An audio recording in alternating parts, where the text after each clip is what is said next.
ভারতের প্রতি আমেরিকার যে নাখোশ যেটা এটার কারণ প্রথম হচ্ছে আহ, রাশাকে যখন স্যাংশন দেওয়া হয় রাশা থেকে তারা তেল কিনেছে। সেই তেল কেনার জন্য ভারতীয় দুইটা কোম্পানিকেও তারা ব্ল্যাকলিস্টেড করেছিল।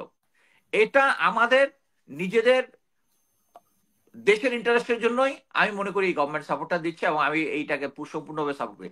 ভারত এটাকে সাপোর্ট করতেছে না, এই কারণেই চন্দন নন্দী লাগাতার লিখে যাচ্ছে।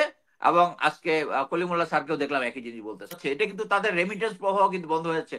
বাংলাদেশ থেকে তারা বোধহয় ফোর্থ লার্জেস্ট রেমিটেন্স ইয়াতে যেত, আমি আগের যে কয়েকটা স্ট্যাটিস্টিক দেখেছি। সো এই মুহূর্তে আমি মনে করি যে এই সিচুয়েশনে যখন, এবং তার যতগুলো নেইবার আছে সবার সাথে তার খারাপ সম্পর্ক না। আমি আমিও একজন আর কি। সো আমি যেহেতু এটা সমর্থন করতেছি, অবশ্যই আমি মনে করি বাংলাদেশের অনেকে এটা সমর্থন করবে, যেহেতু সমমনা অনেক মানুষকেই সাথে আমি কথাবার্তা বলি। প্রথমেই আমি ডক্টর কলিমুল্লাহ স্যার যেটা বলছেন এটা, আহ, আমি লাস্ট কয়েকদিন ধরে সপ্তাহখানেক ধরেই চন্দন নদীর নর্থ ইস্ট নিউজ বোধহয় এটার বিভিন্ন কলাম পড়তেছিলাম। এক্স্যাক্টলি আমরা সবাই জানি চন্দন নন্দীর ফাদার ছিলেন স্টেশন চিফ ঢাকা র। সো তার মাধ্যমে যেটা হয় সেটা হচ্ছে ভারতীয় বিবি ইন্টারেস্ট যেটা নন্দী স্যার, ওইটা। হ্যাঁ জি। বিবি নন্দী, আচ্ছা, পিবি নন্দী। বিবি নন্দী। কারেক্ট। তো থ্যাংক ইউ স্যার। ওই তো ওই ভারতীয় ইন্টারেস্ট যেটা ওইটা উনি প্রচার করেন। তো আমি সেম জিনিস দেখলাম যে ভারতীয় ইন্টারেস্ট যেটা কলিমুল্লাহ স্যারও তাই বললেন। আমি এখান থেকে একটু সন্দেহ করতে পারি স্যার কি ভারতীয় এজেন্ডা ফুলফিল করছে কি না। এনিওয়ে, আমি এটা জাস্ট আমার সন্দেহের কথা বললাম। বাট আমি যেটা মনে করি সেটা হচ্ছে আহ, এই যে ডিনামিক্স যেটা আছে, যেহেতু বার্মা অ্যাক্ট, আমি একটা জিনিস বলতে চাই যে আহ, এবং স্ট্রংলি বলতে চাই যে এখন ভারতীয় মিডিয়াতে বলতেছে যে পাকিস্তানের সাথে যে যুদ্ধ সিচুয়েশন আছে এটা এতে অফিসিয়ালি আমেরিকা বলেছে they are my our allies, but at the same time back সাইডে যেটা আছে সেটা হচ্ছে আমেরিকা ফুললি ভারতকে সাপোর্ট করছে। It's not that. আপনি যদি মনে করতে পারেন, আমার এক্স্যাক্টলি টাইমটা খেয়াল নাই, মোদি আমেরিকায় যখন গত সম্ভবত এইবারের নির্বাচনের পরে নাকি গতবারের নির্বাচনের আগে ভারত আমেরিকা যখন গিয়েছিলেন তখন প্রেসিডেন্ট ওবামার সাথে একটা সাইড লাইন মিটিং করেছিলেন। সেই সাইড লাইন মিটিং এ উনি বলেছিলেন যে সেভেন সিস্টার ভেঙে যাওয়ার একটা সম্ভাবনা আছে। এটা আমি মনে করি না যে যেহেতু তখন ডেমোক্রেটিক সরকার ছিল এবং বাইডেন তখন বাইডেন ছিলেন হচ্ছে প্রেসিডেন্ট। ওই সময় উনি বলেছেন, তার মানে হচ্ছে সরকারের যে গাইডলাইন সে অনুযায়ী উনি কথা বলেছেন। এবং ভারতের প্রতি আমেরিকার যে নাখোশ যেটা এটার কারণ প্রথম হচ্ছে আহ, রাশাকে যখন স্যাংশন দেওয়া হয় রাশা থেকে তারা তেল কিনেছে। সেই তেল কেনার জন্য ভারতীয় দুইটা কোম্পানিকেও তারা ব্ল্যাকলিস্টেড করেছিল। এবং বিমস্টেক, বিমস্টেক বলতেছে ওই যে ব্রিক্স, ব্রিক্স হচ্ছে আরেকটা গ্রে এরিয়া। এই সমস্ত কিছু মিলে আমেরিকার সাথে তার ভালো সম্পর্ক নেই।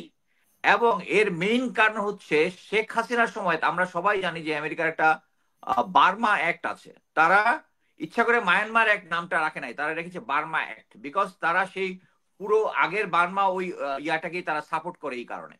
সো বার্মা অ্যাক্ট অনুযায়ী তারা প্রাথমিকভাবে তাদের যে আন্ডারস্ট্যান্ডিংটা ছিল, তারা অ্যাকচুয়ালি বাংলাদেশ সরকারকে, আমি যেটা শুনেছি মানে শেখ হাসিনা সরকার প্রস্তাব দিয়েছিল বাংলাদেশ আর্মিকে ওইটা জয়েন করার জন্য। শেখ হাসিনা তো রাজি হয়নি। এখানে ইন্ডিয়ার ইন্টারেস্ট হচ্ছে মেইনলি। কি জন্য ইন্ডিয়ার ইন্টারেস্ট ছিল?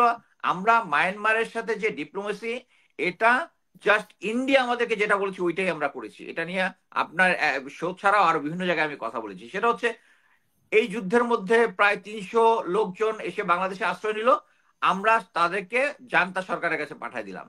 এই রিলেটেড আরো অনেক কিছু আছিল যেটাতে আমরা ভালো মতোই তখন সিচুয়েশন আপডেট ছিল যে আরাকান আর্মি আমাদের এই বর্ডার পর্যন্ত চলে আসতেছে। আমাদের উচিত ছিল সব সাইডে, যেমন ভারত কি করেছে ডিপ্লোমেসি, ভারত প্রত্যেকটা ফ্যাকশনের সাথে যোগাযোগ আছে, চায়না প্রত্যেকটা ফ্যাকশনের সাথে জড়িত। একমাত্র আমাদের শেখ হাসিনা গভর্নমেন্ট শুধু ভারত যেটা বলেছে এটাই। কি জন্য? কারণ ওই যে পাইপলাইন যেটা আছে, যেটা নিয়ে তেলের পাইপলাইন যেটা চায়না পর্যন্ত গিয়েছে, যেটা ওটাতে আমার অ্যাকচুয়ালি আগের অ্যাকাউন্টটা ফেসবুক অ্যাকাউন্টটা ডিলিট হয়, আমি লেখাগুলো খুঁজে পাচ্ছি না। ওখানে আমার এটা নিয়ে লেখা আছে সম্ভবত 11 পয়েন্ট সামথিং প্লাস 2 বিলিয়নের উপরে ইন্ডিয়ান ইনভেস্টমেন্ট আছে ওখানে, ইন্ডিয়ান কোম্পানির ওখানে। সো ইন্ডিয়া সবসময় চেয়েছে এই যে ইয়াটা যেটা আছে এখানে, যে উদ্বাস্তুরা যে বাংলাদেশে এসছে, এটার বিরোধিতা করেছে প্রতিটা জায়গায়। সো এই সিচুয়েশনে আমেরিকা যদি শেখ হাসিনাকে ম্যানেজ করতে পারতো, তাইলে হয়তো বা দেখা যেত শেখ হাসিনাকে রেখে দিয়েছে এই আমেরিকান সরকার। কিন্তু ভারতের কথায় ইন্ডিয়া চলার কারণে শেখ হাসিনাকে রিমুভ করাটা ছিল, যদিও বিপ্লবটা আমরা করেছি, আমাদের ছাত্র জনতা করেছে, কিন্তু তারপরেও তারা ইন্ডিয়ার কোল থেকে যেন বাংলাদেশের ফরেন মিনিস্ট্রি যেন চলে আসে, এইটার জন্য এই জিনিসটা হয়েছে। সো এখন এই গভর্নমেন্ট যেহেতু বাংলাদেশের ইন্টারেস্ট নিয়ে কাজ করতেছে, বার্মা অ্যাক্টে কাজ করতেছে বা অন্যান্য জায়গায় কাজ করতেছে, এই কারণে ভারত এখন আমাদের প্রতি খুব নাখোশ। এবং নাখোশ হওয়ার আউটকাম হচ্ছে এই যে এখানে যে বার্মা অ্যাক্টের জন্য আমেরিকার যে কিছু অ্যাক্টিভিটিস এখানে আছে, আমি জানি এখানে আমেরিকান কিছু অ্যাক্টিভিটি আছে, কোভার্ট কিছু অ্যাক্টিভিটিস আছে, তারা আরাকান আর্মি এবং অন্যান্য দলগুলাকে তারা সাপোর্ট দিতেছে এবং তারা হয়তো বা এখানে একটা আলাদা দেশ করার চেষ্টা করতেছে। হ্যাঁ, এটা আমাদের নিজেদের দেশের ইন্টারেস্টের জন্যই আমি মনে করি এই গভর্নমেন্ট সাপোর্টটা দিচ্ছে এবং আমি এইটাকে সম্পূর্ণভাবে সাপোর্ট করি। ভারত এটাকে সাপোর্ট করতেছে না, এই কারণেই চন্দন নন্দী লাগাতার লিখে যাচ্ছে। এবং আজকে কলিমুল্লাহ স্যারকেও দেখলাম একই জিনিস বলতেছে। একজন দেশপ্রেমিক একটা ক্রাইসিস টাইমে, যেহেতু উনি তার একটা আন্তর্জাতিক ভাবে একটা সুনাম আছে এবং সুনাম থাকার কারণেই যখন ছাত্র জনতা অ্যাপ্রোচ করেছে, এবং সুনাম থাকার জন্যই কিন্তু এই সরকারটা আমি মনে করবো যে উনার জন্যই কিন্তু টিকে আছে। আদারওয়াইজ আমাদের ভিতরে ভারতীয় হেজিমনি যেভাবে চেপে বসে মানে এখনো 9 আছে। মাসে আপনি কি এরকম কোনো উল্লেখযোগ্য কাজ দেখতে পাচ্ছেন যে সরকার খুবই মানে সাফল্যজনক ভাবে করেছে, এই জন্য জনগণ ওনাকে সাপোর্ট করছে? কারণ আমরা যে সরকারে আসে সেই সরকারকেই আমরা সাধারণত জনগণের কথা বলতে শুনি, শুধু সরকার না, যেই দলেই বলুক না কেন জনগণকে অস্ত্র হিসেবে ব্যবহার করে। তো সেখানে হাসিনা থেকে আসলে মানে ওনার দিকটা কিরকম? মানে উনি তো শেখ হাসিনাও তো বলতো জনগণ 15 বছর আমাকে চাইছে দেখে আমি ক্ষমতায় না ছিলাম। না, হাসিনা এই কথাটা বলতো, কিন্তু রমজানের সময় তো 1200 টাকা করে কাঁচামরিচ তো আমাদেরকে কিনে খেতে হয়েছে, তাই না? সো এই এই প্রফেসর ইউনূসের সময় এই যে একটা রমজান মাস গেল, আমাদের লোকজন তো সুস্থিতি ছিল, জিনিসপত্রের দাম কম ছিল, সিন্ডিকেট গুলো ভেঙে দিতে পেরেছিল। এবং আমি বলবো যে ফরেন সার্ভে ইয়াতে মানে আমাদের পররাষ্ট্র মন্ত্রণালয় খুব ভালো কাজ দেখিয়েছে কিছু কিছু জায়গায়। কিছু কিছু কিছু শর্টকামিজ তো অবশ্যই থাকবে, তারপরেও ভারতের সাথে যে আমাদের এঙ্গেজমেন্ট যেটা ছিল, যেটা আগে শেখ হাসিনার আমলে ইভেন বিএনপির আমলেও এটা আহ সমমানের ছিল না, যেটা এই মুহূর্তে আছে। আমি মনে করি যে প্রফেসর ইউনূস যে কয়েকদিন আগে, যে 2 দিন আগেই তো যে আল জাজিরার সাথে ইন্টারভিউ দিয়েছে, এখানে কিন্তু উনি একটা এখন একটা আহ, সুবিধাজনক অবস্থায় আছেন, তারপরেও কিন্তু উনি ভারতের সাথে ফ্রেন্ডশিপটা গুরুত্বপূর্ণ এই কথাটা কিন্তু বলেছেন, আপনি যদি ভিডিওটা দেখে থাকেন।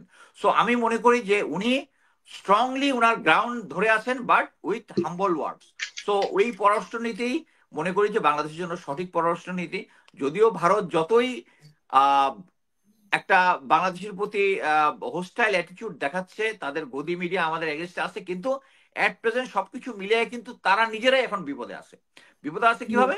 তাদের সাথে সে এখন বর্তমান সিচুয়েশনে পাকিস্তানের সাথে ট্রেড বন্ধ করে দিছে, আমাদের ভিসা দেওয়া বন্ধ করে দিছে, আমাদের এই কারণে তাদের পশ্চিমবঙ্গের বিজনেসের ক্ষতি হচ্ছে। আমরা কিন্তু অল্টারনেটিভ মার্কেট খুঁজে পাচ্ছি। সো তাদের দুই দিক দেখে বিজনেস বন্ধ হচ্ছে, এটা কিন্তু তাদের রেমিটেন্স প্রবাহ কিন্তু বন্ধ হয়ে যাচ্ছে। বাংলাদেশ থেকে তারা বোধহয় 4th লার্জেস্ট রেমিটেন্স ইয়াতে, যেহেতু আমি আগের যে কয়েকটা স্ট্যাটিস্টিক দেখেছি।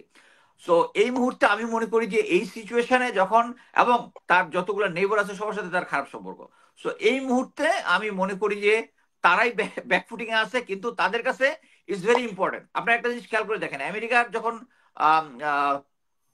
আমেরিকার অ্যাম্বাসেডারের উপরে গাড়িতে যখন হামলা করেছিল, তখন কিন্তু আমেরিকা তখন কিন্তু মাইকের কাছে গিয়ে প্রেসিডেন্ট বা তাদের ইয়ারা কিন্তু উচ্চস্বরে আমরা আমেরিকা বাংলাদেশকে দেখে নিবো, এই ধরনের কোনো কিন্তু কথা বলে নাই। কারণ ইন্টারন্যাশনাল ডিপ্লোমেসিতে এটা কিন্তু এটা হচ্ছে ভারতের জন্য এটা একটা ইম্পর্টেন্ট জিনিস, তাদের জনগণকে বোঝানো যে উই আর অ্যাগ্রেসিভ।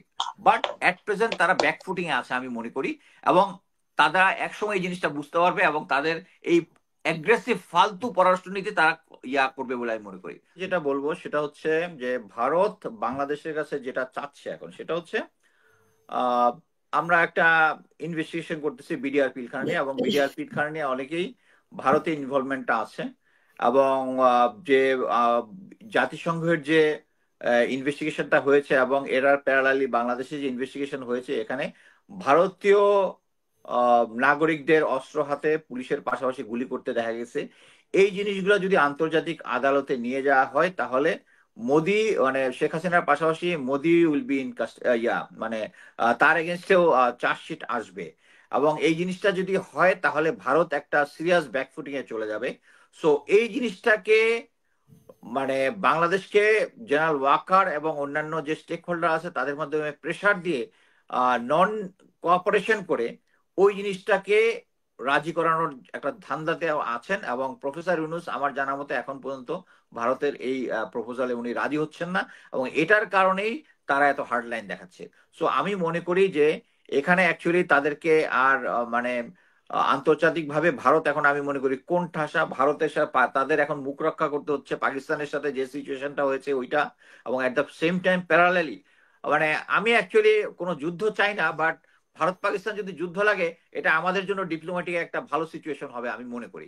এবং আমি মনে করি যে ভারত যে সমস্ত প্রেশার দিয়ে আমাদেরকে এই জিনিসগুলা যে আমাদের ইনভেস্টিগেশন এবং ভারতের যে ইনভলভমেন্ট ছিল গত 16 বছরে, এটাকে যেন আন্তর্জাতিক ভাবে সামনে না আসে এটা আনার যে প্রেশারটা দিচ্ছে, এটা এখন পর্যন্ত প্রফেসর নিউজ এটাতে রাজি হননি এবং ওনার কার্যক্রম সঠিকভাবে চালিয়ে যাচ্ছেন। এই জন্য আমি সম্পূর্ণভাবে তাকে ওনাকে সমর্থন করি। ধন্যবাদ।